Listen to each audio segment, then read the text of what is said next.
دوستو، بال گرنے کا علاج کرنے سے پہلے بال گرنے کی وجوہات کو جاننا ضروری ہے۔ ہر شخص کے روزانہ 100 سر کے بال گرنا کسی طور پر بھی قابل تشویش بات نہیں ہوتی، کیونکہ اس سے سر پر موجود بالوں کے گرنے پن میں کوئی خاص فرق نہیں پڑتا اور ان کی جگہ نئے بال بھی اگتے رہتے ہیں۔ سر کے بالوں کا گرنا اس صورت میں قابل تشویش ہوتا ہے جب بال جڑنے اور ان کے دوبارہ اگنے کا توازن بگڑ جائے اور جلد نیچے موجود بالوں کے بالیہ یعنی فالس لیس ہیئر فالس لیس ناقص ہو جاتے ہیں اور ان کی جلد سے باہر نکلنے کے سوراخ بند ہو جاتے ہیں۔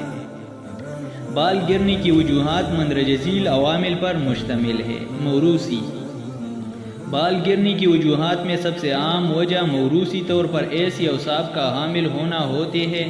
اس کا انداز مردوں اور خواتین میں ایک جیسا نہیں ہوتا، لیکن یہ کیفیت عمر بڑھنے کے ساتھ ساتھ بتدریج سامنے آتے ہیں۔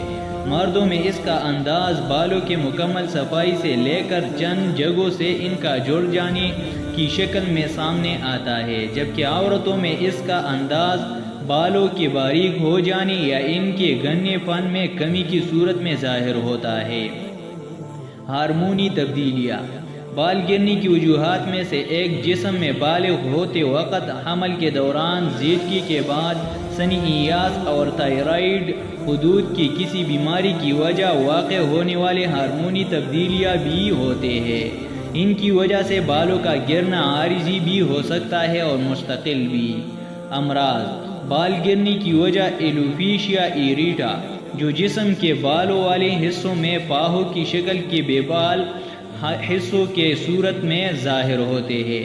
سر پر ہونے والے رنگ ورم یا کسی اور انفیکشن یا بال توڑنے جیسے بیماریاں بھی بنتی ہے۔ دوائیاں یا اضافی غذائیں بالوں کا گرنا بعض دواؤں جیسا کہ کینسر، ہڈیوں کی سوزش، مایوسی یا دل کی بیماریوں، گنڈیا اور بلڈ پریشر کو دور کرنے کے لیے استعمال کی جانے والی ادویات کا ذیلی اثر بھی ہوتا ہے۔ شعاعی علاج یا ریڈیشن تھراپی جب کسی مرض کے علاج کے لیے شعاعوں کا استعمال کیا جاتا ہے تو یا تو بالکل بال جڑنے جاتے ہیں یا دوبارہ پہلے کی طرح کی جاندار اور گرنے نہیں رہتے۔ دباؤ بعض لوگ زندگی میں پیش آنے والے کسی صدمے یا جذباتی دباؤ کے دوران یا اس کے کئی ماہ بعد تک بھی بالوں کے گرنے کا شکار رہتے ہیں، تاہم یہ ایک عارضی کیفیت